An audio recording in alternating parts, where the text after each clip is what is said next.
Thank you, everyone, for joining the latest Conservative Friends of the Commonwealth podcast. We're delighted to have with us again Robert Zoellick, who we previously had on a few months ago to discuss his book, America in the World, A History of US Diplomacy and Foreign Policy, which is a very interesting event and great feedback. But today, the topic we're talking about are the first 100 days of Joe Biden, which have literally just passed in the past couple of days, and there's been a lot of talk and analysis in the press about those first 100 days. Obviously, people have very conflicting viewpoints. I guess to start, Robert, how have you, from a general perspective, seen those first 100 days, and obviously how have you been keeping as well in the past few months? Well, thanks, Paul, for the invitation to be back with you and with your audience. Well, of course, it's early. So there's practice of the first 100 days goes back to the Franklin Roosevelt administration in 1933. It's always kind of used as a news hook. And with most administrations, it takes a little time to figure out what's happened. But I'll start out with 7 observations. First, going back to some of my own experience, my former boss, James Baker, when he was Secretary of State or was Chief of Staff to Ronald Reagan in 1981, said, "Mr. President, you have 3 priorities: economic recovery, and economic recovery." Well, for President Biden, his priority has got to be the pandemic and economic recovery. That will be the key political variable for him for both the midterms and his 4 years. And as some of the polls have showed, so far it's his strongest card. People have reacted positively. Second, he has a huge agenda at home. He started out with a $1.9 trillion stimulus program. He next has an infrastructure bill that is over $2 trillion. He's got issues such as immigration, climate, race and policing. And then what he just announced with his 100 days is a third bill of a series of social welfare or safety net issues that would get the total over about $6 trillion. And of course, all this also involves controversial issues of taxes. So what's important to keep in mind internationally is that while President Biden has experience on the international side and interests, he's got limited time. The legislative politicking in the United States will certainly be his first priority. Third point, on the international side, it's logical that the first extension would deal with some of the transnational dimensions of that domestic agenda, and particularly with allies and partners. So, for example, in the pandemic, the future questions of biological security and sort of vaccine sort of availability, climate issues, immigration, where I think he's been surprised at the flows of the border. It's going to pose issues for him with Mexico and Central America. And you can see this, for example, in the first meeting of the Quad countries. So this is India, Japan, Australia, the US. They were trying to develop a vaccine proposal distribution to help strengthen the position in Southeast Asia. Obviously, the events in India have thrown that off because the production was supposed to come out of India. You could see it at the climate summit that Biden just held as a lead up to the Glasgow Conference of Parties. I expect we'll see the same themes in the the G7 summit that Britain is hosting, where the Prime Minister has invited 3 other democracies, India, South Korea, Australia. And I suspect they'll try to focus on performance and effectiveness of democratic societies.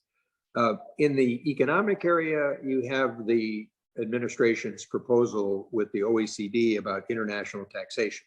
And that's obviously connected to their corporate taxation issues. Fourth, however, former Prime Minister Harold Macmillan had this famous comment after he was elected and asked about his plans, and he said, "Events, dear boy, events."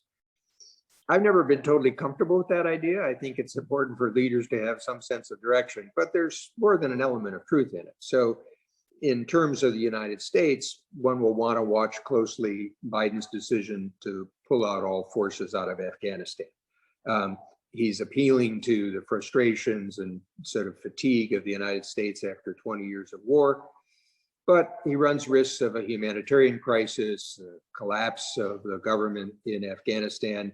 And the one that will be most important in terms of his political standing will be if the risk of terrorism arises again in Afghanistan.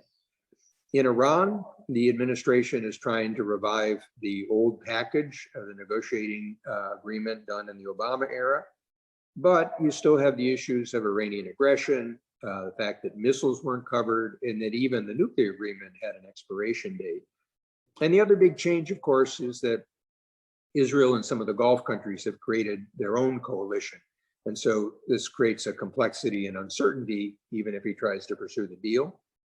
We've got Russia, where I think Putin is testing, partly to see if Biden will feel sort of cautious and allows Putin to take advantage, whether it's on cyber issues or Ukraine or aggressive espionage. And there's always the risk in politics and diplomacy of the unexpected crisis, whether it comes from North Korea or Venezuela or miscalculations with China. Fifth point, I think I would be on watch of some risk of overshoot for the administration. So to give your audience an American political perspective on this, the administration is clearly in a rush. It's a 50-50 Senate vote where the vice president casts the deciding vote for the Democrats. It's a very close margin in the House of Representatives. We face the midterm elections after 2 years. And the Biden team's view of recent history, including during the Obama administration, was that the Democrats, when in power, didn't push fast enough and far enough.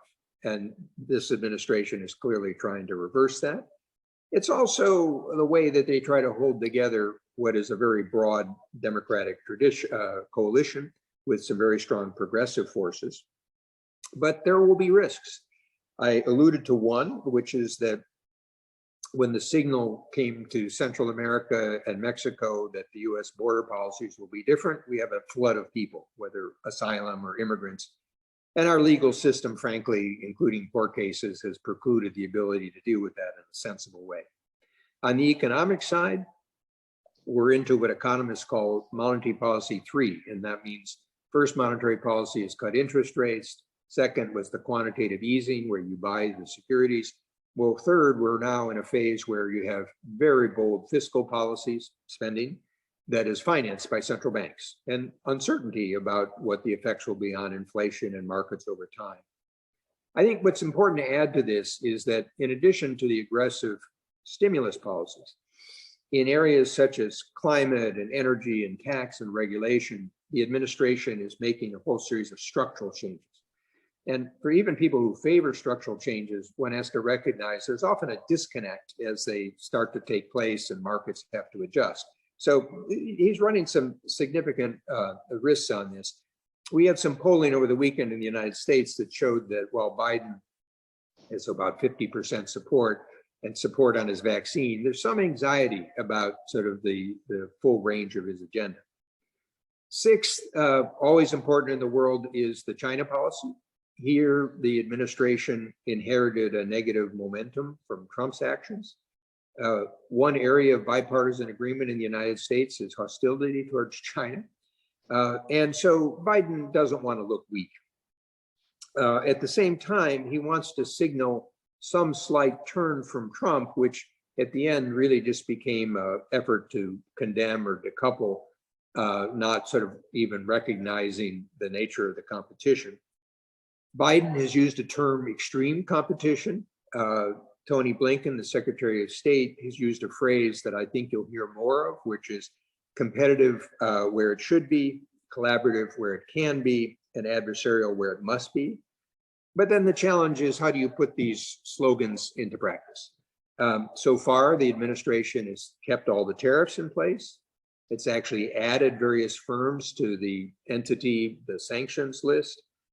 It's added some technology restrictions, although it's paused on a few, for example, the TikTok company.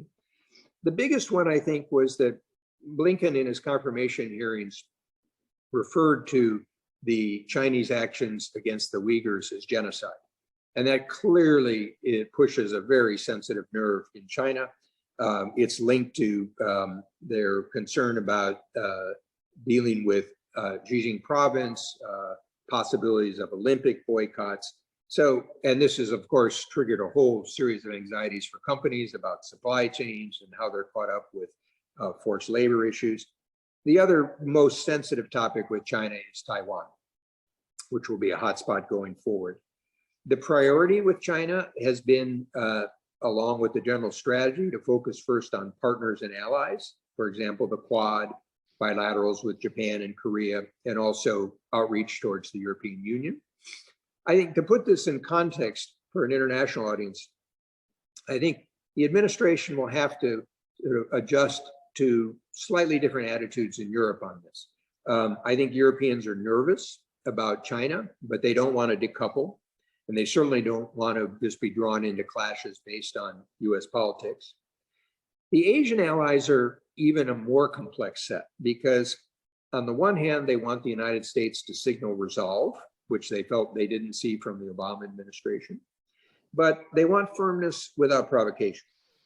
And while they are comfortable with some degree of cooperation with China, they don't want so much cooperation that leaves them feeling abandoned. So a good example of this was that when Japanese Prime Minister Suga visited Washington recently, you see that on the Taiwan issue, for the first time in a US-Japanese statement, they didn't mention Taiwan particularly, but they mentioned the Taiwan Strait. And that's because any effort to try to deter action against Taiwan or deal with the Chinese threat is almost impossible if you don't have close cooperation with Japan. And meanwhile, you have the challenge of how do you deal with issues such as climate or pandemic or economics if you don't work with China? And at the same time, you've got China continuing to exhibit bullying behavior. The seventh and last point I'll mention is US trade policy. Obviously, this is a particular interest of mine over the years from being a trade representative or seeing trade and development. I would say this is the missing pillar of Biden's multilateralism. It's in part because he's got a full plate, as I mentioned. He has very strong protectionist constituencies domestically. And so he's wary of moving on this issue. You might see some action on individual cases, such as the Boeing Airbus dispute. But I think where he and the US will fall behind is there's so much changing in the international system where there's a need for standards, for example, for data and digital services, which were moving fast before the pandemic and just have been accelerated. And so the question will be, traditionally, the US negotiators often emphasize these cutting edge issues, and frankly, they're out of the game. We'll see how they approach the WTO, which is, we have a new Director General, Ngozi Okonjo-Iweala, a former colleague of mine. The new US trade representative have talked about a trade policy for workers, which sounds like good politics, but then the question is, what does that mean in fact? Does it mean protecting old jobs, or does it mean sort of trying to focus on people as opposed to jobs and helping them make the adjustments, also recognizing that imports lower the costs for producers and consumers in the United States. And I'll close with this point. As I've noted in a piece that I wrote for the Financial Times, I think there's a big strategic issue here of the US or North America working with a post-Brexit Britain in terms of its global policy. And I think the right type of economic agreement, which focused on innovative sectors, technology, as well as environmental topics, could be important in helping Britain take that step to a different position in the global economy. Thank you for that. I think to start off, one thing obviously that Biden had to get hold of when he came into office was the COVID pandemic. It was kind of, again, there was a second wave kind of ravaging through as Trump left office. We're seeing now the vaccine rollout is the major key to, I guess, unlocking fully again and reopening international travel, etc. I think the 200 million doses, I think, was reached a week ahead of the schedule that Biden had laid out. Do you think this vaccine rollout is something that has been a direct success of Joe Biden, or are there obviously a lot of other state factors as well, I guess, that are in play there.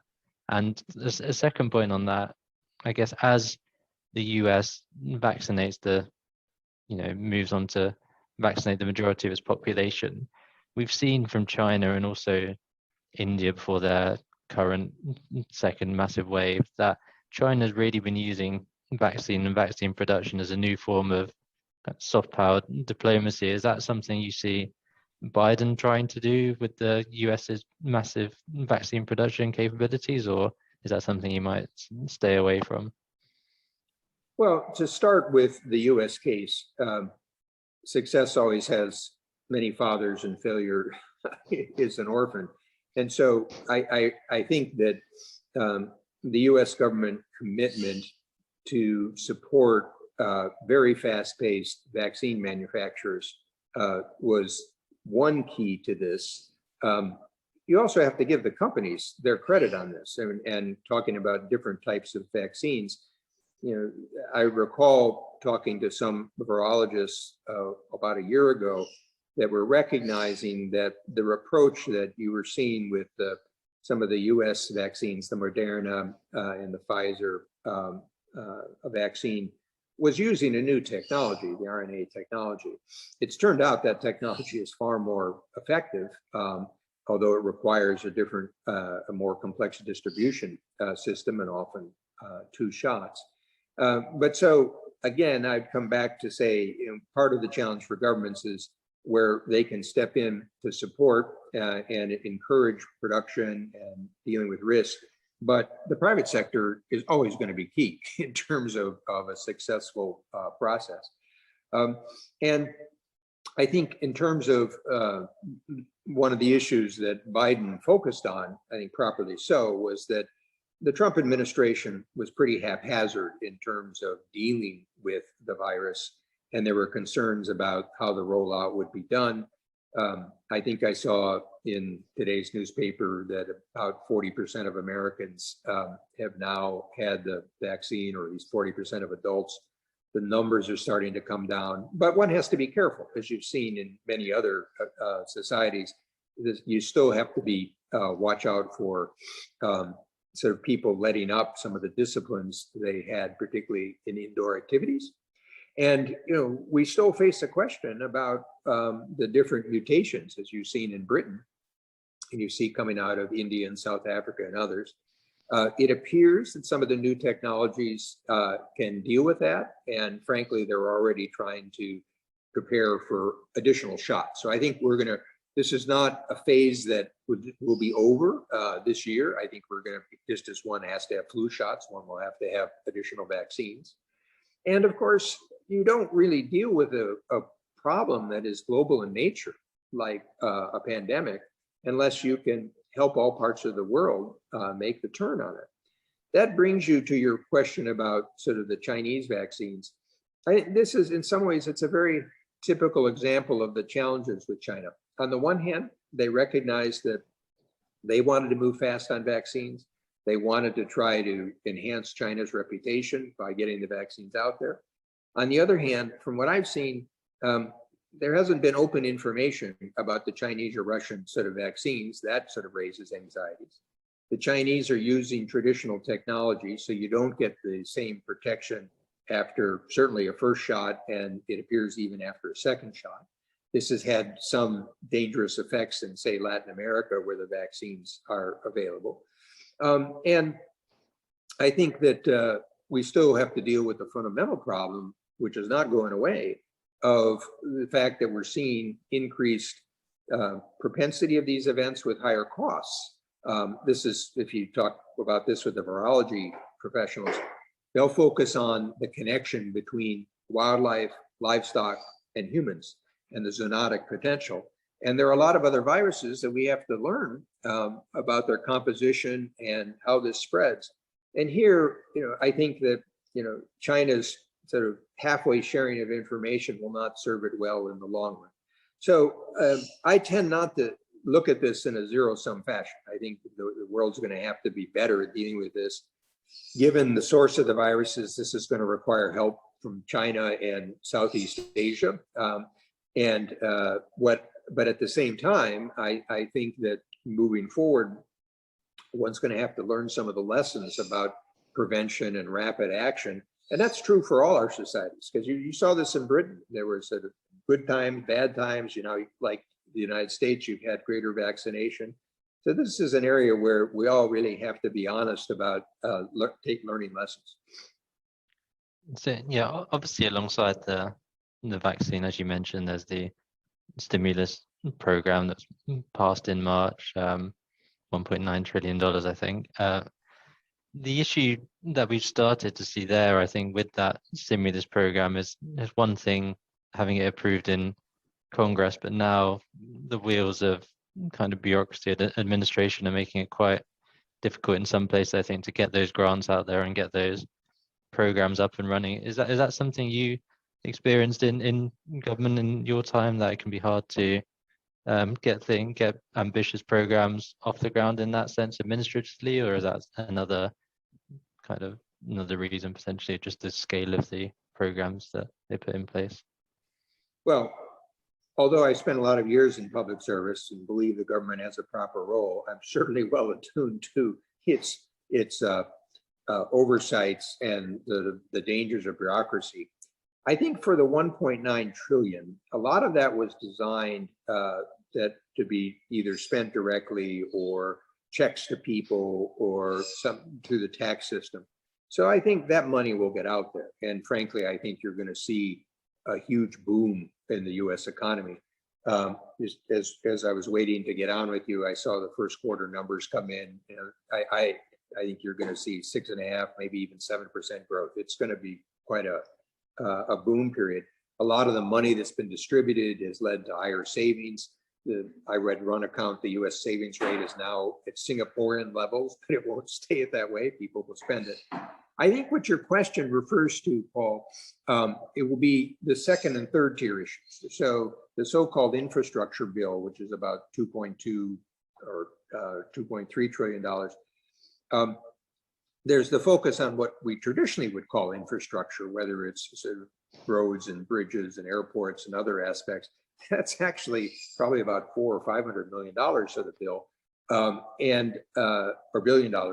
And so the issue of whether the government will be able to effectively execute the programs, and with what missteps, corruption, bad stories, I think that is one of the big risks for Biden. I mean, first he has to get it through the Congress, and without trying to lose the audience in the arcane aspects of U.S. legislating, we have something under our Budget Act that would allow spending and tax bills to be passed with simply the 50 members of the Senate plus the vice president and a majority in the House, where normally for legislation, because of something called our cloture provisions, you would need 60 votes in the Senate. Normally, you get to use what are called these reconciliation provisions once a year because it's supposed to be part of the annual budget. Because there wasn't an annual budget the prior year, Biden used that procedure for his 1.9 trillion, but he can do it one more time this year. So that's the question. Will he do it for infrastructure? Will he do it for safety net? Will he do it for some combination? Will he get the 50 votes in the Senate? Because some of the Democrats on the side are uncertain. So undoubtedly, you're going to see negotiations and compromise. I do have some concern that given the number of areas where he's trying to change policy, both short and long term, as well as the structural changes, that he's setting himself up for some significant blowback. And this is the big debate in American politics. Biden won the election, but not by a great margin. A lot of the people who voted for him were not so much voting for his policies; they were voting against Trump. And so his effort to really sort of push forward a rather bold, aggressive agenda pleases his progressive wing, but it's setting up for failed expectations in some ways, like Great Society programs under LBJ, as opposed to the FDR analogy that people like to use for the New Deal. And that really opens the door to the question on the Republican side, which is the Republican Party is going through its own debate about whether Trump should continue to have influence. He will probably intervene in some of the primary elections that could actually hurt the Republicans' effort to regain the Senate if they pick candidates that don't have broad popularity. And at the same time, we have a census every 10 years, which means we then reallocate seats based on the votes for members of Congress. That's done by state legislatures. And the Democrats, despite some efforts, did not do so well in the state legislative elections. They won back some bodies. But so one of the challenges will be is whether we can create a respectable center-right opposition to capitalize on Biden's moves. If Biden stumbles in some of these areas, whether domestic or foreign policy, certainly Republicans will take advantage of it, but the question will be which Republican Party. That's probably a good thing to touch on. As you say, the Republican Party's in a period of soul searching almost. You have Trump and his supporters obviously making up still a good proportion of the Republican base or the Republican kind of viewpoint. You have, I guess, Mike Pence in the background now setting up his new organization and maybe, I guess, putting himself in a position he would hope down the line to make a run for the presidency. And obviously there's, you know, the other side of the Republican Party who are not, you know, on that side of Trump and would like to wrest back control, I guess, of the party. I guess my question is where do you see the party going? Is there any chance of any ruptures, or do you think by the time we come around to the midterms we'll see a more united front there? Well, that's a question I don't think anybody can answer now, but what I could help your audience sort of assess is some items to watch. So, for example, in the House of Representatives, there were 10 Republicans, the most prominent of whom is Liz Cheney, who was the daughter of the former vice president, that voted to impeach President Trump after the January 5th sedition or insurgency. They have been targeted by Trump and some of Trump's supporters in the primaries. So it'll be very important to see, do those 10 survive? Do they prosper? That'll be in some ways a signal, because as one former Republican leader in the House said to me not long ago, he said, you got about a third of the House members that have bought into Trump, a third that are frankly deeply uncomfortable with him, and about a third that are uncertain, but they're fearful of the political base and the exact point you mentioned. So it's not the first time that elected members in districts will be watching the way that the winds blow on these. So this will be a big debate. It's complicated by the fact that probably most potential leaders who would like to run for president, you know, have to figure out a way where they can maintain the base that supported Trump, but expand on it. And of course, they don't want Trump to run again because they want to run. So they're walking a fine line on these issues. It's complicated in the United States. You may have some analogies to this in Britain, by the business community. The business community traditionally supported Republicans because of their economic policies. But with some of the issues that you've seen with corporations taking positions on state legislators' votes, on whether it's on racial issues or on voting issues, that's complicated the series of relationships. So it's a period of flux, and that's why I highlighted the point about Biden, because, you know, as in Britain, opposition parties normally try to coalesce as to take advantage of the mistakes of the party in power. I think there'll be these mistakes, but then the question will be whether the different wings of the Republican Party can come together and how they'll do so. And the midterms will be an important test of that. In addition to the House, there are a number of Senate seats coming up that the Republicans would hope to win. Normally, the party out of power does better in the off-year elections. But this is where you run the risk that Republicans encountered in Georgia after the presidential election, where most people expected them to win one or two of those seats, but Trump intervened in a way that, frankly, I think hurt the Republican candidates. And so if he backs people who frankly, sort of appeal to his base, but can't appeal to a broader audience, suburban, women voters, Hispanics and others, well, then that's going to hurt the party. The one other dimension of this, I think, that sort of to keep in kind of in mind is, when parties go through these changes, you get kind of a debate about ideas, positions. So in that sense, it's kind of a fluid period, and some people are going to try to reformulate some of Trump's the frustrations that he capitalized on. But the question at some point is, whether resentments is enough for a party going forward. So these are the items to watch here, as frankly they are in many other democracies. I think, talking of internal party dimensions, but internal party politics, you have Biden as well, I guess, who's, almost caught between two wings of his own party in a way. He obviously had the very, very progressive wing of the Democratic Party, the other side more towards the center, I would guess. And then you have Biden, and obviously I think with the massive, over the past year, obviously the racial and social justice issues that have been raised in the US, there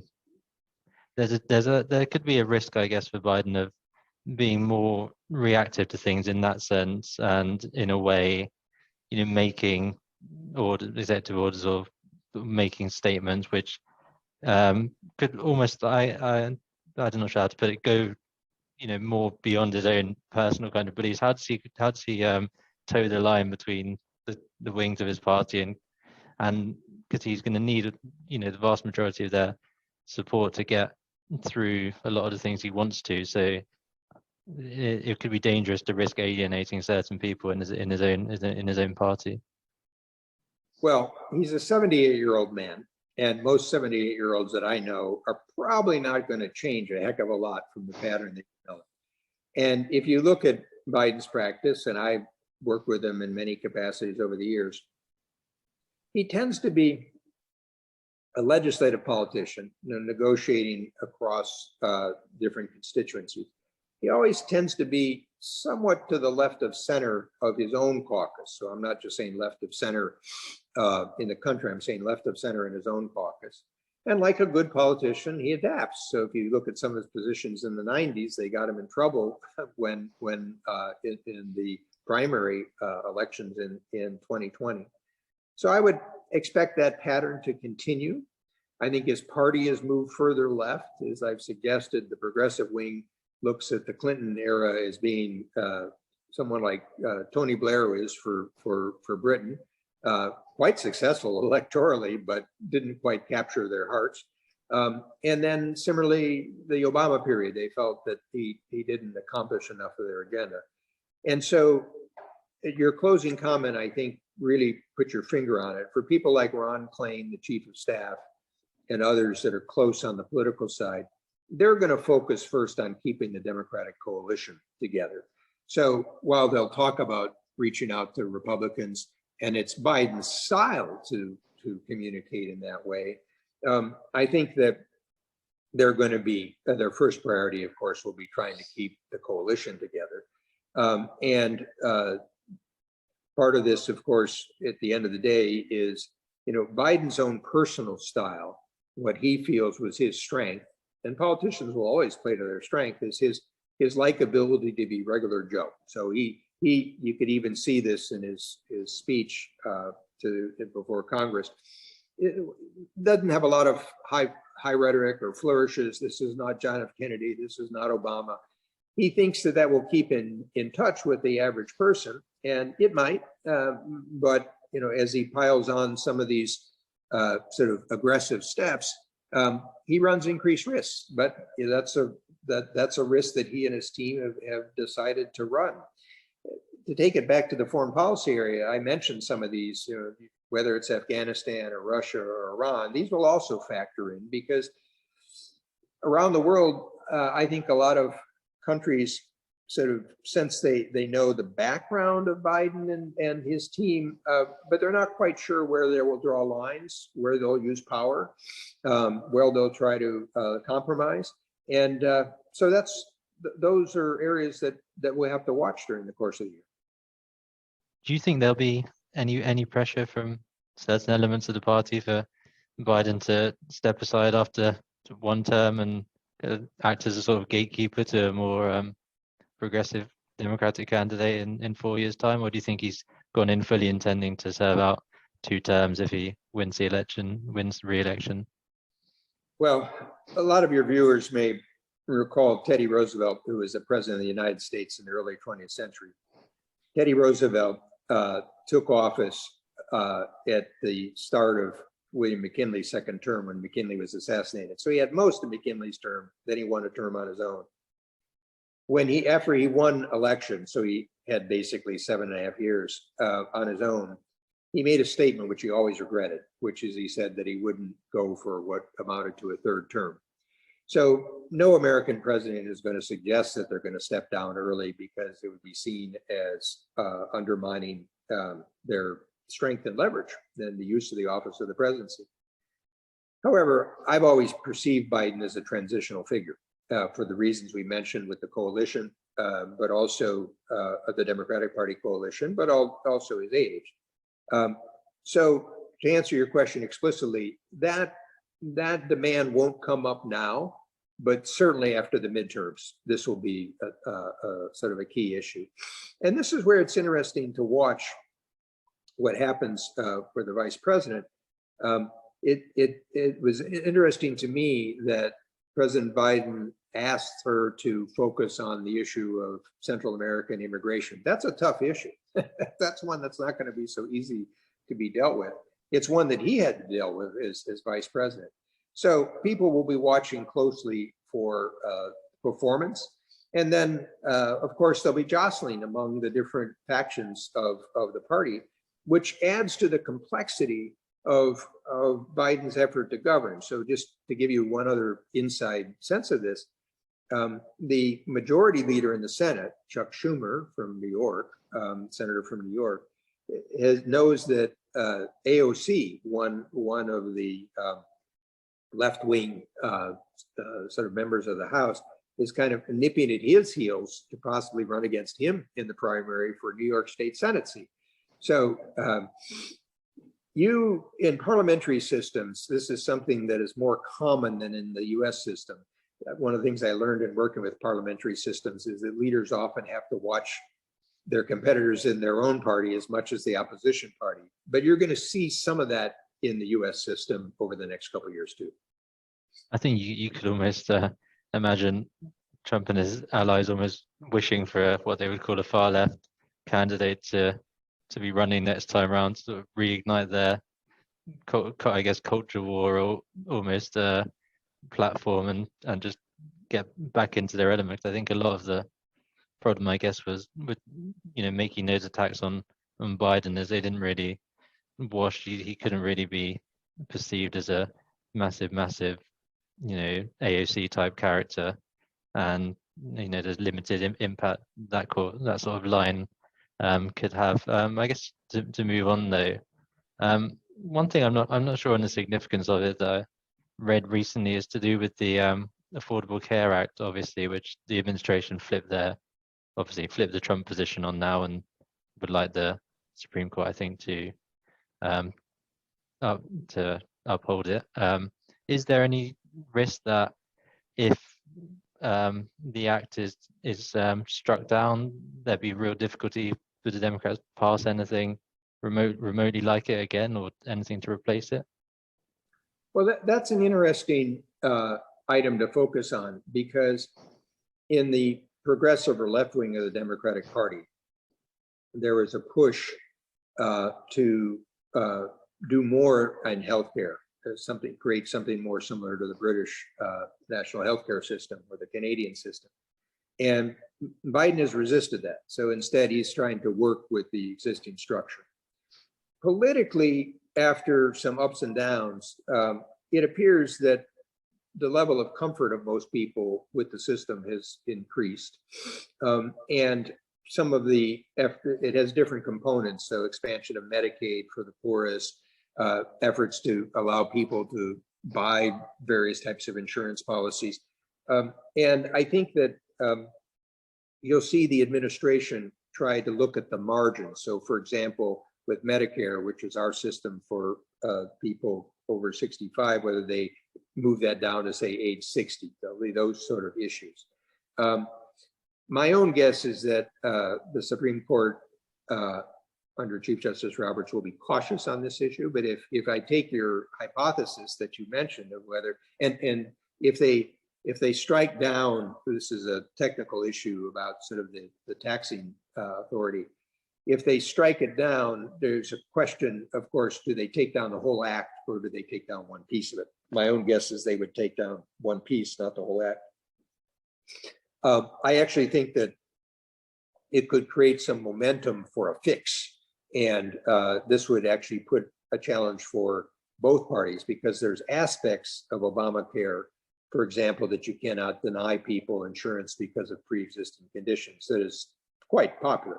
And so the Republican opposition to Obamacare has always had to waffle a bit on the popular pieces of the legislation as opposed to those that look like they're overreach.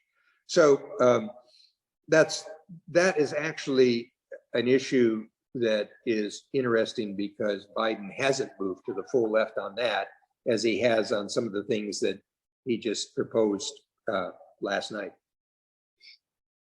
And it's going to be interesting to track, I guess, to move on to foreign policy. There's a number of issues that you touched upon in your opening remarks. Obviously, there's the Afghanistan to bring the troops out, I think, this year, which I think Trump had already sort of made indications he would do, but I think it's just a change in timetable there.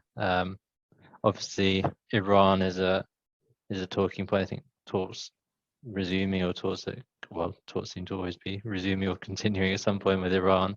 And then I think we can't really, any event we have these days, you can't go without mentioning China. And I think obviously to start, China is something our viewers are really interested in, because we've seen a trend in recent months and years of China using various methods, be that investment, be that now, obviously, as we mentioned earlier, vaccine diplomacy, to gain some influence on developing countries, especially smaller countries, including those obviously from our perspective in the Commonwealth.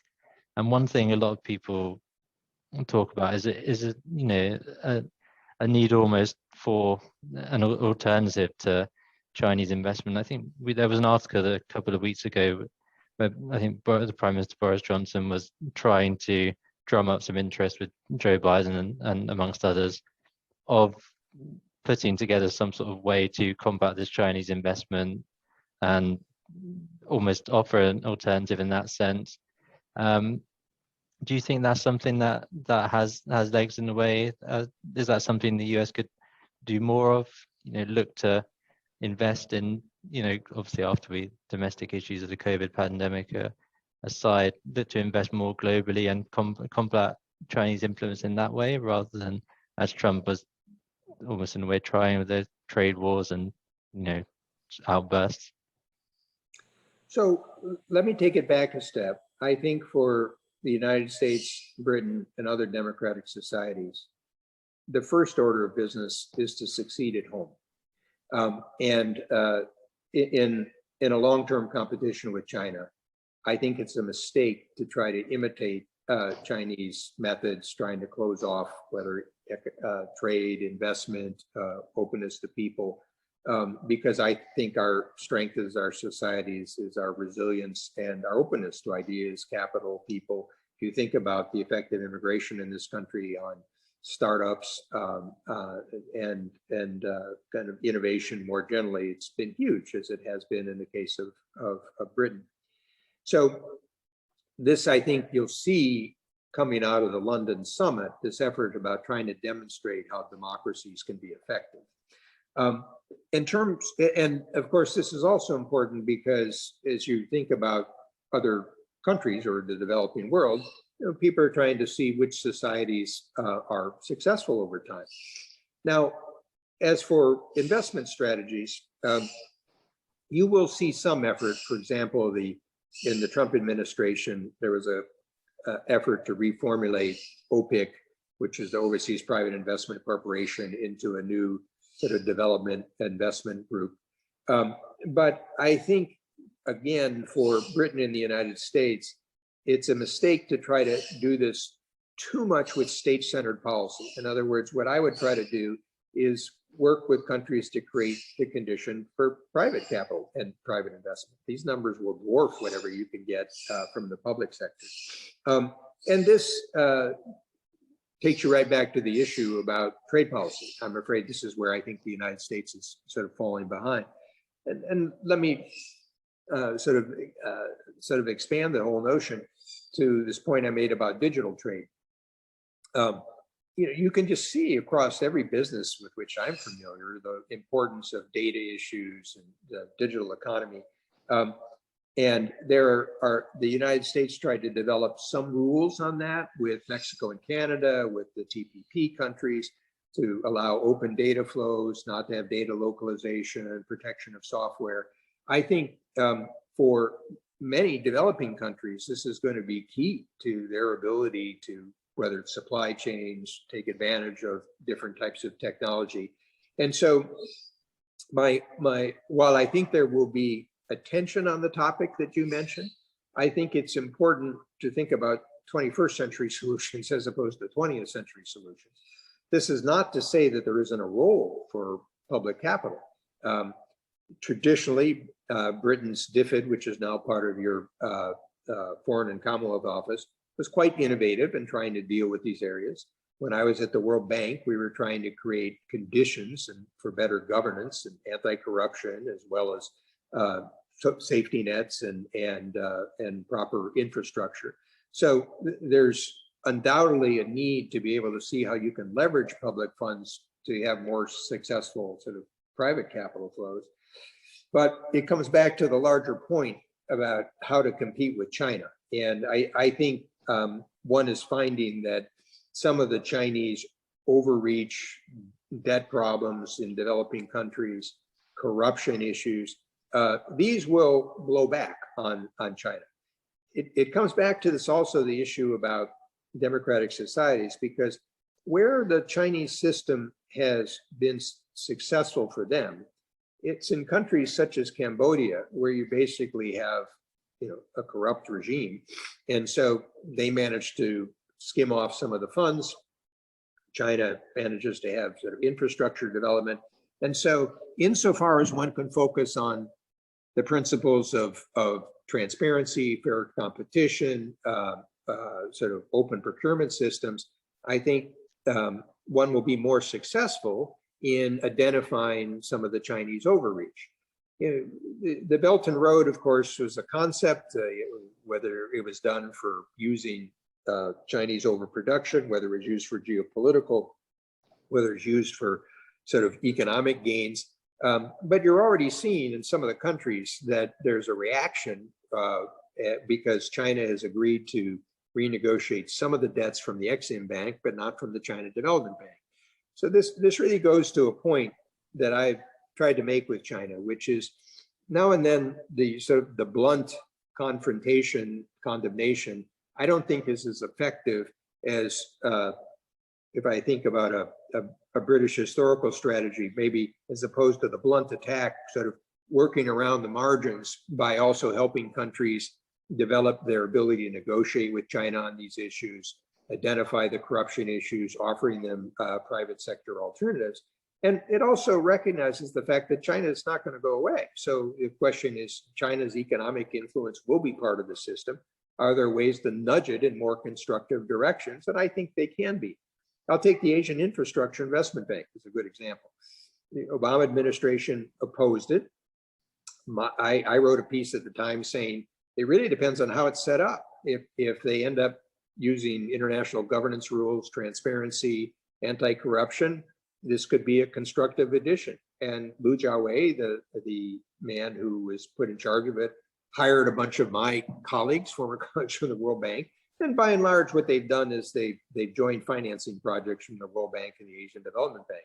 So just because China comes up with an idea doesn't mean that it's bad, but we have to try to make sure that the standards and transparency serve a broader interest. One thing I'd be interested to get your take on with China, obviously, as China starts to become a manufacturing powerhouse, a lot of other countries, the UK included, had to, sort of focus on services, which has been broadly successful in a lot of countries, UK, Europe, US. One thing we've seen in recent years, I don't think will obviously be too much of an impact in the short term, but maybe into the more medium term.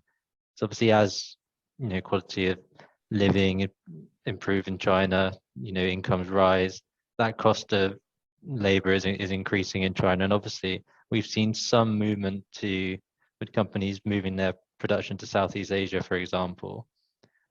Is there a risk down the line that China could almost muscle in on those services industries? I know they've had limited success so far, but is that something that you think we should be tracking, or is there less of a risk of that? Well, first, just to correct on the Asian Infrastructure Development Bank, I said Liu Jiawei. I meant Jin LeQuinn, who was the head of it. Look, Paul, there's no doubt that China is moving up the value added chain. And the most recent 5-year plan identifies a series of areas in technology and advanced manufacturing.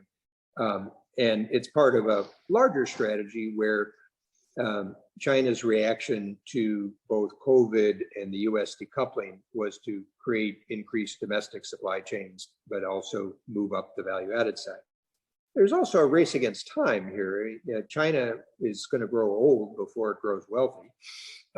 We just saw that actually the Chinese population is slipping somewhat in terms of numbers. That means that they're going to have fewer workers to pay for older sort of pensioners. So they have their own reasons why they need to do this.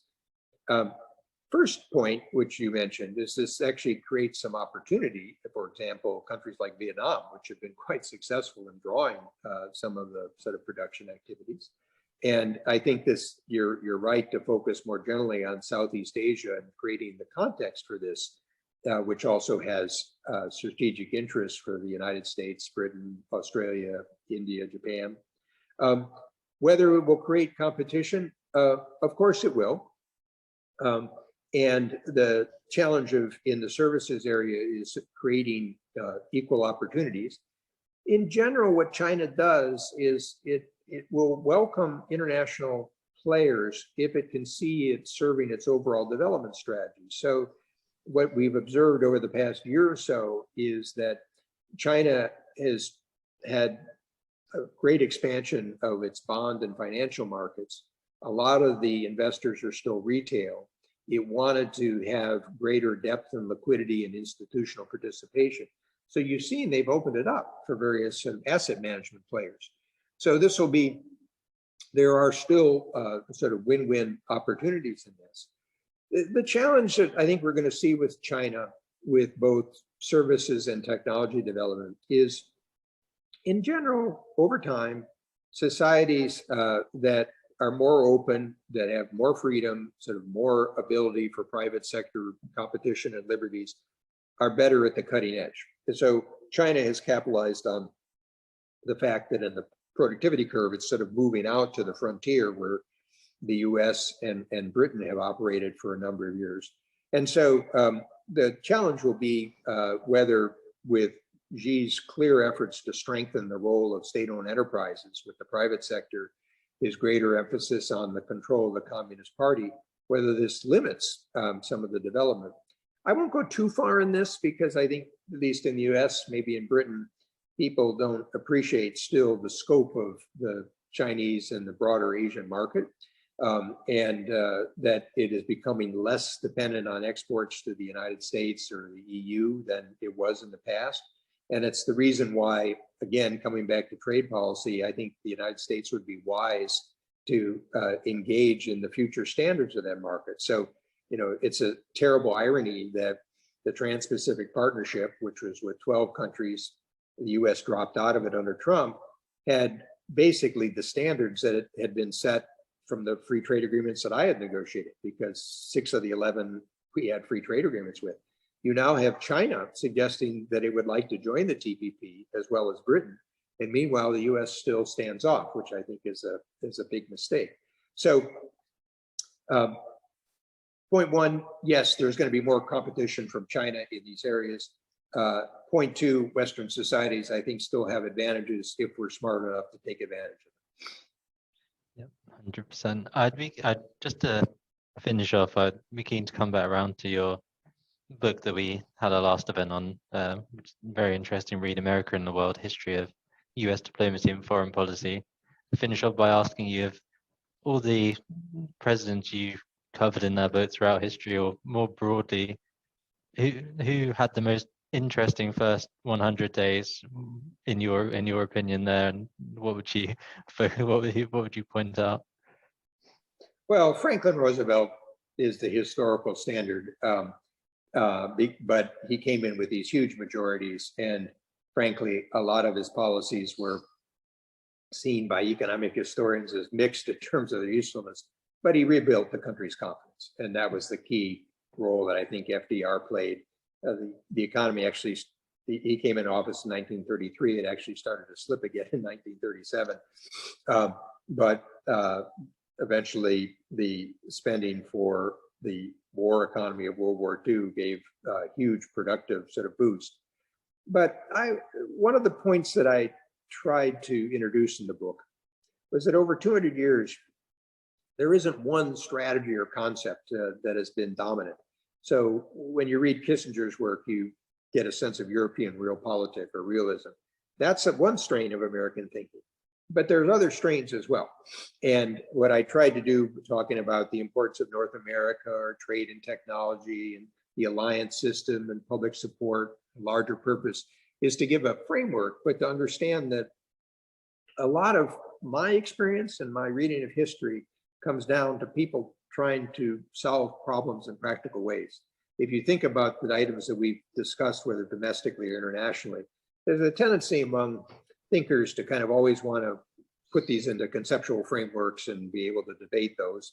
And that's fun, analytically interesting. But to use an American colloquialism, a lot of the policies where the rubber meets the road. So your question about Biden's focus on some of his aggressive domestic agenda, but how will it work out in fact, and what will be the political aspects? Well, similarly for diplomacy, this will, in my view, there's an important lesson to be learned in pragmatically trying to solve problems of the day and setting up for the future. And if I could close on this note, I think for Britain, it's a particularly important moment because in biggest terms, one can decide whether Britain is going to be sort of a global node in an international network, or whether it sort of retreats back to sort of the little England. I think that the retreat back would be bad for Britain as well as for the rest of us. So I think Britain faces some very interesting challenges about economic diplomacy, its security posture, relations with Europe and others, but that also makes it an exciting time.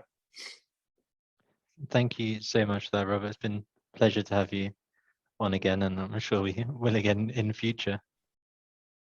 Thanks, Paul. And good to talk to you as always.